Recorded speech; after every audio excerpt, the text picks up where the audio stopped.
ಕಳೆದ ಒಂದು ವರ್ಷದಲ್ಲಿ ಕಾಂಗ್ರೆಸ್ ಸರ್ಕಾರ ಆಡಳಿತಕ್ಕೆ ಬಂದ ನಂತರ ಬಹುಶಃ ಪ್ರತಿನಿತ್ಯ ಪತ್ರಿಕೆಗಳನ್ನು ಓದ್ತಕ್ಕಂಥವರು ಬಹಳ ಜನ ಇದ್ದೀರಿ.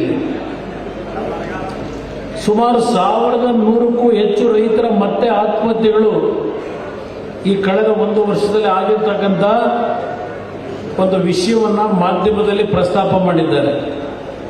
ಕಳೆದ ಒಂದು ವರ್ಷದಲ್ಲಿ ಈಗಿನ ಸರ್ಕಾರದ ಆಡಳಿತದಲ್ಲಿ ಇದು ನನ್ನ ಮನಸ್ಸಿಗೆ ಬಂದಿರತಕ್ಕಂಥ ನೋವು. ನಾನು ಹಲವಾರು ಬಾರಿ ಹೇಳಿದ್ದೆ ನಮ್ಮ ರೈತ ಬಂಧುಗಳಿಗೆ, ಆತ್ಮಹತ್ಯೆಗೆ ಶರಣಾಗಬೇಡಿ.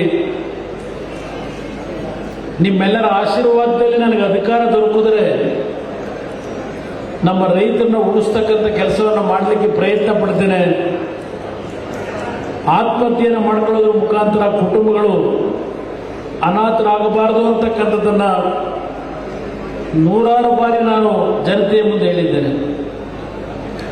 ಇವತ್ತು ಒಂದು ಮಾತು ಹೇಳ್ತೇನೆ. ನನಗೆ ಚುನಾವಣೆಯಲ್ಲಿ ಗೆದ್ದ ನಂತರ, ಕೇಂದ್ರದ ಸಚಿವನಾದ ನಂತರ ಕಳೆದ ವಾರ ನಾನು ಮಂಡ್ಯ ನಗರದಲ್ಲಿ ಬೆಳಗ್ಗೆ 12 ಗಂಟೆಗೆ ಪ್ರಾರಂಭ ಮಾಡಿ ರಾತ್ರಿ 8 ಗಂಟೆಯವರೆಗೆ ನಿರಂತರವಾಗಿ ನೀವು ಕೊಟ್ಟಂತ ಅರ್ಜಿಗಳನ್ನು ಸ್ವೀಕಾರ ಮಾಡಿದ್ದೇನೆ.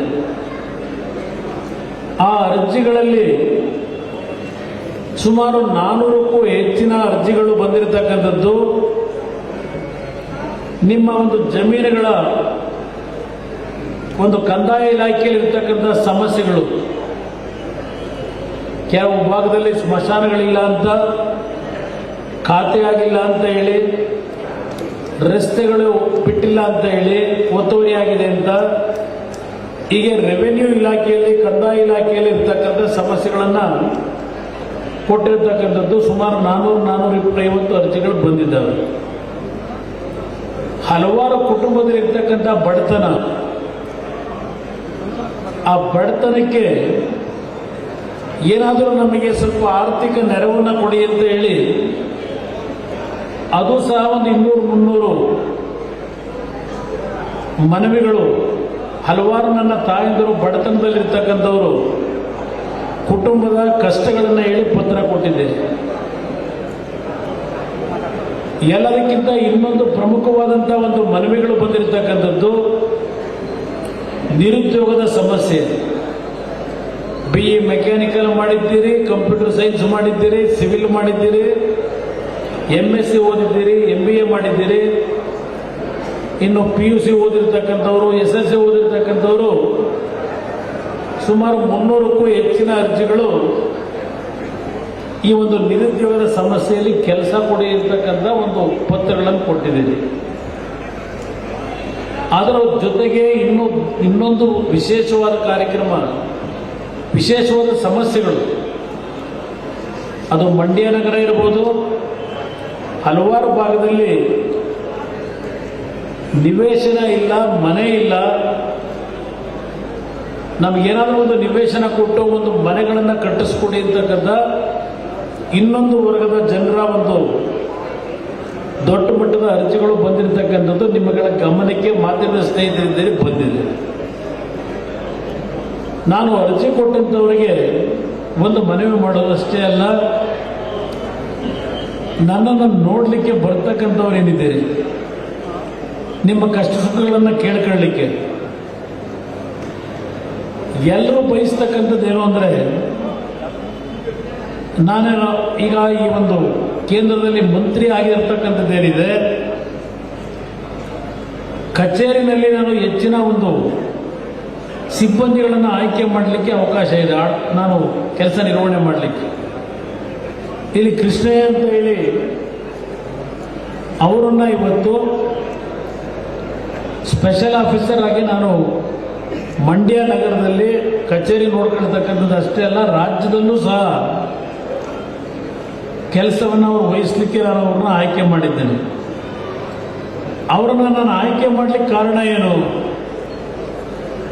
ನಿಖಿಲ್ ಕುಮಾರಸ್ವಾಮಿ ಅವರು ಹೇಳ್ತಾ ಇದ್ರು, 2006ರಲ್ಲಿ ನಾನು ಮುಖ್ಯಮಂತ್ರಿ ಆದಾಗ ಆ ಜನತಾ ದರ್ಶನ ಅಂತಕ್ಕಂಥದ್ದೇನೋ ಹಿಂದೆ ದೇವೇಗೌಡರು ಮಾಡಿದ್ದಾರೆ ಅವರು ಮುಖ್ಯಮಂತ್ರಿ ಇದ್ದಾಗ. ಹಲವಾರು ಮುಖ್ಯಮಂತ್ರಿಗಳು ಮಾಡಿದ್ದಾರೆ. ಅವತ್ತು ನಾನು ಏನು ಜನತಾ ದರ್ಶನವನ್ನು ಪ್ರಾರಂಭ ಮಾಡದೆ ನನ್ನ ಪ್ರೈವೇಟ್ ಸೆಕ್ರೆಟರಿಯಾಗಿ ಅವರು ಕೆಲಸ ಮಾಡ್ತಾ ಇದ್ರು. ಅವರು ಎಷ್ಟು ಪ್ರಾಮಾಣಿಕತೆ ಕೆಲಸ ಮಾಡ್ತಾರೆ ನಾನು ಅವತ್ತಿನಿಂದ ನೋಡ್ಕೊಂಡು ಬಂದಿದ್ದೇನೆ. ನಾನು ಅವತ್ತು ಜನತಾ ದರ್ಶನ ಮಾಡಬೇಕಾದ್ರೆ 2006-7 ಇಸ್ವಿಯಲ್ಲಿ ಬೆಳಗ್ಗೆ 9 ಗಂಟೆಗೆ ಪ್ರಾರಂಭ ಮಾಡಿದ್ರೆ ರಾತ್ರಿ 12-1 ಗಂಟೆಯವರೆಗೆ ನಾಡಿನ ಮೂಲೆ ಮೂಲೆಯಿಂದ ಬರ್ತಕ್ಕಂಥ ಜನರ ಒಂದು ಅರ್ಜಿಗಳನ್ನು ಸ್ವೀಕಾರ ಮಾಡಿ ಅದೆಲ್ಲವನ್ನು ಬೈಫರ್ಕೇಟ್ ಮಾಡ್ತಕ್ಕಂಥ ಕೆಲಸದಲ್ಲಿ ನಾನು ಏನು ಊಟ ತಿಂಡಿ ಮಾಡದೆ ಬೆಳಗ್ಗೆ ತಿಂಡಿ ತಿಂದು ರಾತ್ರಿ 1 ಗಂಟೆವರೆಗೆ ನಿರಂತರವಾಗಿ ಜನರ ಕಷ್ಟ ಸುಖಗಳನ್ನು ಕೇಳ್ತಾ ಇದ್ದೆ. ಅದೇ ರೀತಿ ಅವರು ಕೆಲಸ ಮಾಡಿರ್ತಕ್ಕಂಥವ್ರು. ಅವರು DC ಆಗೂ ಸಹ ಕೆಲಸ ಮಾಡಿದ್ದಾರೆ, ಜಿಲ್ಲಾಧಿಕಾರಿಗಳಾಗಿ. ಮಂಡ್ಯದಲ್ಲೂ ಕೆಲವು ದಿನಗಳ ಕಾಲ ಜಿಲ್ಲಾಧಿಕಾರಿಗಳಾಗಿ ಕೆಲಸ ಮಾಡಿದ್ದಾರೆ.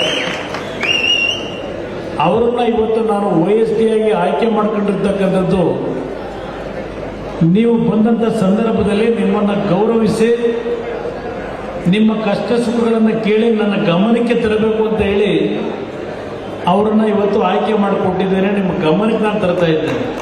ಯಾರಲ್ಲೂ ಆತಂಕ ಇಟ್ಕೋಬೇಡಿ. ನಿಮಗೆ ಏನೇ ಸಮಸ್ಯೆಗಳಿರಲಿ ಪ್ರತಿ ಮಂಗಳವಾರ ಬುಧವಾರ ಒಂದು 3-4 ದಿನಗಳ ಕಾಲ ನಮ್ಮ ಲೋಕಸಭೆಯ ಜಿಲ್ಲಾಧಿಕಾರಿಗಳ ಕಾರ್ಯಾಲಯ ಏನಿದೆ ಅಲ್ಲಿ ಅವರು ಬೆಳಗ್ಗೆಯಿಂದ ಸಾಯಂಕಾಲದವರೆಗೂ ಇರ್ತಾರೆ. ಮೊನ್ನೆ ಬುಧವಾರನೂ ಸಹ ರಾತ್ರಿ 8-9 ಗಂಟೆವರೆಗೂ ಕೆಲಸ ಮಾಡಿದ್ದಾರೆ ನಿರಂತರವಾಗಿ.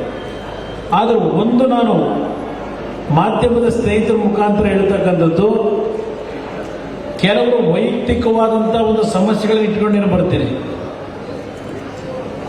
ನಾನು ಯಾರ ಬಗ್ಗೆನೂ ಸಣ್ಣತನದಲ್ಲಿ ಮಾತನಾಡಲ್ಲ. ಗೊತ್ತಿದೆ ಇವತ್ತಿನ ಜೀವನ ಏನು ಕಷ್ಟ ಅಂತ ಇದೆ. ಬದುಕಿನ ಒಂದು ಕಡೆ ಶ್ರೀಮಂತಿಕೆ ಬೆಳೀತಾ ಇದೆ, ಒಂದು ಕಡೆ ಬಡತನ ಹಾಗೇ ಇದೆ. ಇದೆಲ್ಲವನ್ನ ಗಮನಿಸಿದ್ದೇನೆ. ಕನ್ನಡಿಗರ ಮೆಚ್ಚಿನ ನಿಮ್ಮ ನ್ಯೂಸ್ 18 ಕನ್ನಡ ಈಗ ವಾಟ್ಸ್ಆಪ್ನಲ್ಲಿಯೂ ಲಭ್ಯ. ಕರ್ನಾಟಕ ಮತ್ತು ದೇಶ ವಿದೇಶದ 360 ಡಿಗ್ರಿ ಸುದ್ದಿ ವಿವರವನ್ನ ನೀವು ನಿಮ್ಮ ಕೈ ಬೆರಳುಗಳಲ್ಲಿಯೇ ಪಡೆಯೋದಿಕ್ಕೆ ಈ QR ಕೋಡ್ ಅನ್ನು ಸ್ಕ್ಯಾನ್ ಮಾಡಿ. ನಮ್ಮ ಚಾನೆಲ್ ಅನ್ನು ಫಾಲೋ ಮಾಡಿ, ನೋಟಿಫಿಕೇಶನ್ ಆನ್ ಮಾಡಿ.